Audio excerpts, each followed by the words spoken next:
You think the internet forgets? It doesn't. It just waits. And today, something from Hailee Steinfeld's past got dragged back into the light. Something small, harmless, almost cute, until millions of people decided it meant everything. One old receipt, one screenshot, one throwback that was never supposed to have an audience, suddenly spreading like a match dropped into dry grass. You've seen this before, a celebrity trend, a fandom wave, a pile-on. But this one hits different, because it doesn't feel like a scandal. It feels like a mirror. Because here's the real hook. When the past comes back, it doesn't just test the celebrity, it tests the crowd. People start writing their own story on top of the evidence. Some laugh, some cringe, some defend, others accuse. And then there's that one question everyone secretly wants answered. How will Hailee react? Will she ignore it and let the internet win? Will she joke and turn it into a meme? Or will she shut it down like it never happened? Every option changes the ending. And that's why you can't look away, because you're not just watching a throwback. You're watching a live experiment in reputation, pressure, and control. But before we judge that old moment, we need to rewind. Not to expose her, just to understand her. Because the most dangerous thing about a resurfaced post isn't the post itself. It's the way we pretend growth isn't real. The way we act like people are born polished, media-trained, and perfect. The truth is simpler. Hailee once had a version of herself that didn't know she'd be famous. A version that posted like any other teenager, carefree, dramatic, honest, and a little too loud about what she loved. And when that version collides with the star she is today, we get the kind of story people binge until the last second. So, stay with me, because what happens next isn't about embarrassment. It's about identity, and the ending might make you rethink your own receipts. It always starts the same way, not with a headline, not with a press release, just a post that slips into the feed like it belongs there. A screenshot, a throwback, a tiny receipt from years ago that someone stumbled on while doom scrolling at 2 a.m. And for a few minutes, it's nothing more than a curiosity, until the algorithm smells blood in the water. In Hailee Steinfeld's case, the resurfaced moment didn't land like a classic scandal. It landed like a time capsule. The kind of old post that screams teen energy, loud, honest, a little dramatic, and completely unaware that one day millions of strangers would treat it like evidence in a courtroom. That's the twist. What was once casual becomes case material the moment a person becomes famous. The first wave is always laughter. People quote it like a punchline. They repost it with captions like, "No way this was her," or "This is so real," or "This is exactly how we all sounded." Then comes wave 2, the detectives. The ones who don't just share it, they analyze it. They dig for context. They ask, when was this? What was she referencing? Was she serious? Did she ever talk about this? It stops being a throwback and starts becoming a story people build together in real time. And here's where it turns into a trap. Because the internet doesn't just spread content, it rewrites meaning. If the resurfaced post feels harmless, the narrative becomes, she's relatable. If it feels awkward, the narrative becomes, she's cringe. If it can be interpreted as messy, the narrative becomes, she's fake. Same screenshot. 3 different verdicts. The crowd chooses the version that matches what they already want to believe. Now add fandom psychology. If you're a fan, you protect. You contextualize. You say, she was young. That's normal. Let her live. If you're not a fan, you tease. You exaggerate. You turn it into a meme. And if you're the algorithm, you reward whichever side generates the most replies. So within hours, this little piece of the past starts showing up everywhere. Reaction threads, stitched videos, then versus now edits, comment sections filled with people projecting their own high school selves onto hers. And that's why it spreads. It isn't just about Hailee. It's about everyone remembering what it felt like to be young online, before you understood that the internet keeps receipts. But the most important moment in this entire chain reaction isn't the post. It's the silence right after it goes viral. That pause where the audience leans forward and waits, because the next move decides what kind of story this becomes. Does Hailee ignore it and let it fade out? Does she acknowledge it and turn it into a joke? Or does she shut it down and make it bigger? Because once the internet decides your past is content, there's only one way to take back control. You either own the story, or the story owns you. And then comes the moment that decides everything, the reaction window. Because once the post is everywhere, silence becomes a statement, even if you never say a word. In this case, the internet didn't just dig up an old tweet. It dug up a 2016 throwback photo-boxed post of Hailee celebrating the Denver Broncos, which instantly became perfect timing chaos, because her husband, Josh Allen, was heading into a playoff matchup against the Broncos. That's when the tone of the story snapped into place. It wasn't career-ending scandal. It was playful trolling, the kind that spreads fast because it's funny and it's easy content. People started posting side-by-side edits.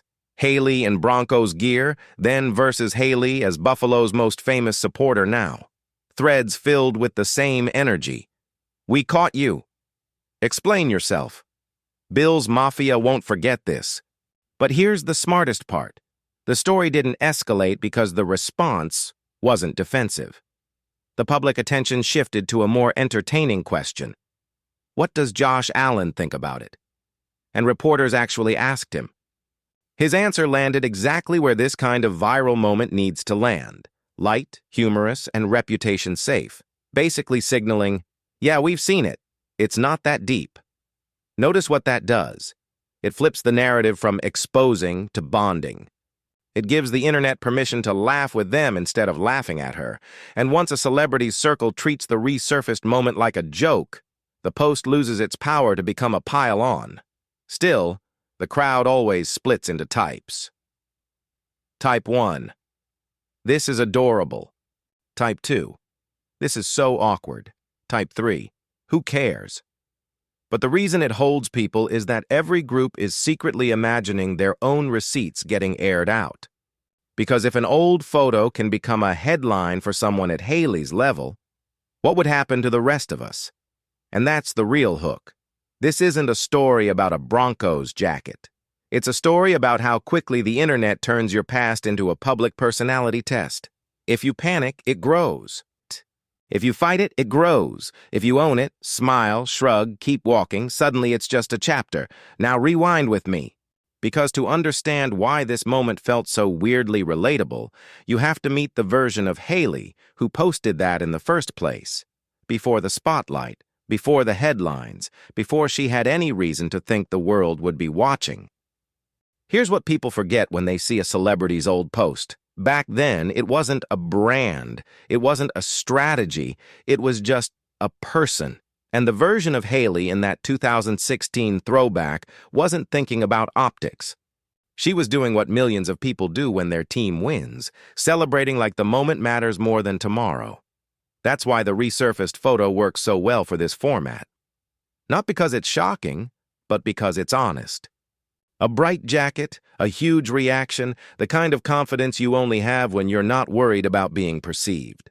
That's what youth looks like online. Loud opinions, big feelings, zero prediction of consequences. And if you've ever posted something that made sense in the moment, then later wanted to time travel and delete it, you already understand the tension. The internet doesn't preserve your context. It preserves your snapshot. And snapshots are unfair. They freeze you in one mood, one joke, one phase, and pretend that's your whole identity. Now imagine growing up with talent and momentum. Imagine being young, getting opportunities, stepping into rooms where people take notes on everything you say. The more successful you become, the more your past starts to feel like a stranger you used to know. That's the quiet, emotional core behind this whole resurfaced genre. Fame doesn't just amplify your present, it excavates your history. And Hailee's story fits perfectly because she represents that bridge, someone who has lived in the public eye long enough for the internet to have a before, but still close enough to youth that people can recognize themselves in her earlier version. So when the Broncos photo resurfaced, the response wasn't really, "Why did she like the Broncos?" The response was, "Wait, she was just like us." It pulled her out of the polished celebrity box and put her back into a familiar scene. A normal person getting excited about something that probably felt like a big deal in that moment. And that's why it spreads. Because it's safe to laugh at. It's safe to share. It doesn't demand outrage. It invites nostalgia. But there's another layer here. Timing. The reason the internet grabbed this story is because it lined up perfectly with a real-world sports narrative, Bills versus Broncos, turning her old fandom into a ready-made punchline. That's how the algorithm works. It loves coincidence. It loves contrast. It loves a clean then versus now transformation. And it loves the idea that life can set up a joke 10 years in advance. In a way, it's kind of poetic. An old celebration becomes a new storyline. The past returns, not to destroy her, but to remind everyone that nobody arrives fully formed. Because the truth is, the old Hailee and the now Hailee aren't enemies. They're chapters. One is the girl who posted without fear. The other is the woman who understands what attention costs. And right there, between those two versions, is where your video hits hardest. Because your audience isn't just watching a celebrity grow up. They're watching the internet test whether growth is allowed. So now we bring it back to the present. What happens when you take that old snapshot and place it next to who she is today? What changes? And what stays exactly the same? Now cut to the present, and the contrast becomes irresistible. Because today, Hailee Steinfeld isn't just someone who posted a funny sports pic. She's a public figure with a life people track in headlines. And when that old Broncos moment resurfaced, it didn't exist in a vacuum. It collided with her current identity. Married to Buffalo Bills quarterback Josh Allen, with the internet treating her like honorary Bills royalty. That collision creates the perfect then versus now shot. Then, a carefree celebration, no audience in mind, one team, one moment. Pure emotion. Now, a high-visibility relationship, a massive sports fandom watching, and every old post suddenly turning into content before a playoff game. And here's the point your narration should land.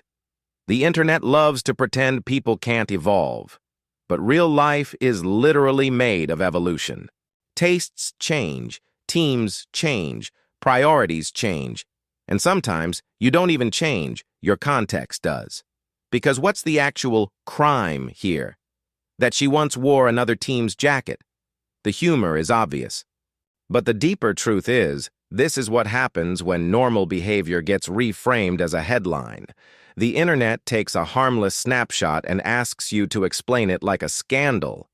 That's why this format hooks people. It's not just celebrity gossip, it's social pressure in a costume. So, to keep retention high, you don't just show the throwback. You make the audience feel the risk. Imagine your 2016 self getting judged by 2026 standards. Imagine a joke from 10 years ago becoming today's trending topic. Imagine a moment you forgot, becoming the thing everyone knows you for this week.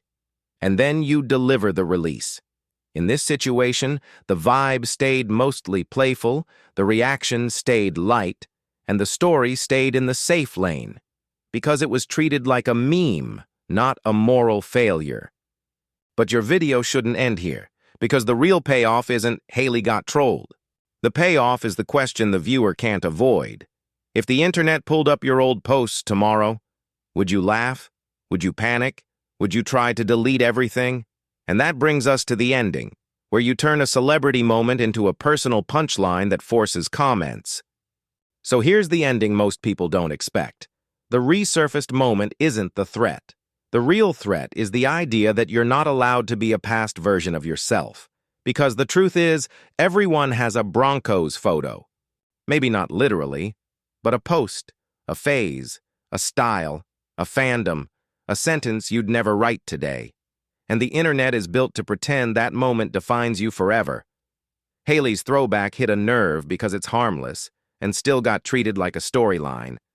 Which proves the point. The internet doesn't need a scandal. It just needs a contrast. But if there's one thing this story teaches, it's this. When you own your past can't own you. When you can laugh at who you were, you take away the crowd's power to weaponize it. And that's why these old receipts stories are addictive. They aren't really about celebrities. They're about us, about how fast we judge, about how much we fear being seen as our old selves, about how badly we want proof that growth is real. So I'll leave you with this. If your 2016 posts resurfaced today, would you own it or would you delete everything?